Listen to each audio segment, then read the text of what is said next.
1 Kings 10:24. Now all the earth sought the presence of Solomon to hear his wisdom, which God had put in his heart. Solomon has great wealth. Solomon's heart turns from the Lord. The Lord becomes angry. 1 Kings 11:11. You have not kept my covenant and my statutes, which I have commanded you. I will surely tear the kingdom away from you and give it to your servant. Solomon's servant Jeroboam rebels against the king and flees to Egypt until Solomon dies. Solomon dies. So we'll pick up there in 1 Kings tomorrow. Today we picked up 1 Kings 12 and we made it all the way through 1 Kings. The king Rehoboam, the son of Solomon, ruled over the children of Israel and Judah. King Jeroboam's son was sick. His wife goes to Ahijah the prophet. Because Jeroboam did not follow the Lord's instruction, the Lord said, I will bring disaster on the house of Jeroboam. 1 Kings 14:10. 1 Kings 14:12. When your feet enter the city, the child shall die. The child dies. Jeroboam dies. Rehoboam reigns in Judah 17 years. Abijam becomes king over Judah. 1 Kings 15:3. He walked in all the sins of his father. His heart was not loyal to the Lord. Also reigns then Nabab, then Baasha, then Elah, then Zimri, then Omri, then Ahab. Elijah the Tishbite proclaims a drought to Ahab. Elijah travels to Zarephath and meets a widow. She gave him water. He requested bread, but she did not have the supplies. 1 Kings 17:14. The bin of flour shall not be used up, nor shall the jar of oil run dry, until the day the Lord sends rain on the earth. The widow was able to make food. The widow's son becomes sick. Elijah asked the Lord to save him. 1 Kings 17:22. Then the Lord heard the voice of Elijah, and the soul of the child came back to him, and he revived.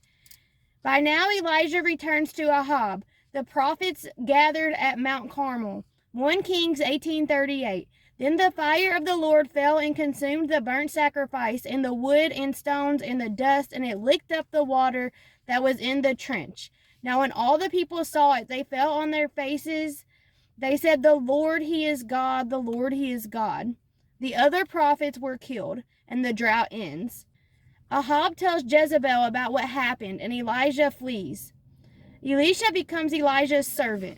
Ahab defeats the Syrians, and they make a treaty.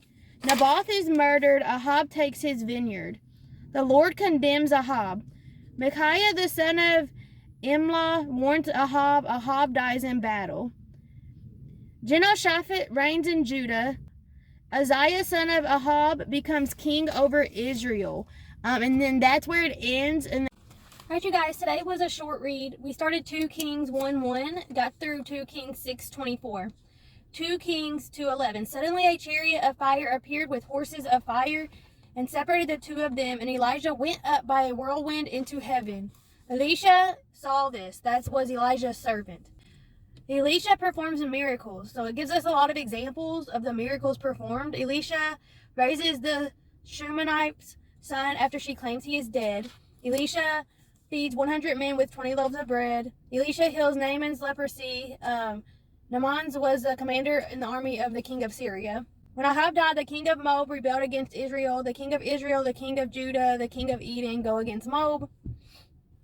Then the king of Syria makes war against Israel, and we stop right there. We finished 2 Kings. We started at 6:24. Israel provided food and water. The Syrian raiders came no more into the land of Israel. Syria besieges Samaria in a famine. The Syrians flee. They have a famine for 7 years. Ben-Hadad, king of Syria, dies. It reviews the succession of Israel and Judah. Elisha dies. Isaiah the prophet, son of Amoz, and it reviews the rise and fall of Israel. So it kind of goes through that history. We got through First Chronicles. It reviews the genealogies, the descendants, if you want to review that. It reviews David's conquests. 1 Chronicles 18:14. So David reigned over all Israel and administered judgment and justice to all his people. The Ammonites are defeated. The Syrians are defeated. Rabbah is conquered. Philistine giants destroyed. David is king, and then Solomon becomes king. And then we actually started 2 Chronicles. We got through to verse 12-13. 2 Chronicles 1:1. Now Solomon the son of David was strengthened in his kingdom, and the Lord his God was with him and exalted him. Solomon asked the Lord for wisdom and knowledge. God granted this. Solomon builds the temple. The ark is brought to the new temple. 2 Chronicles 7:14. If my people who are called by my name will humble themselves and pray and seek my face and turn from their wicked ways, then I will hear from heaven and will forgive their sin and heal their land. And Solomon reigned in Jerusalem over all Israel for 40 years. Solomon dies. Rehoboam, his son, reigns. Israel rebels against Rehoboam. Egypt attacks Judah. 2 Chronicles 12:12. When he humbled himself, the wrath of the Lord turned from him, so as not to destroy him completely, and things also went well in Judah. So we can finish 2 Chronicles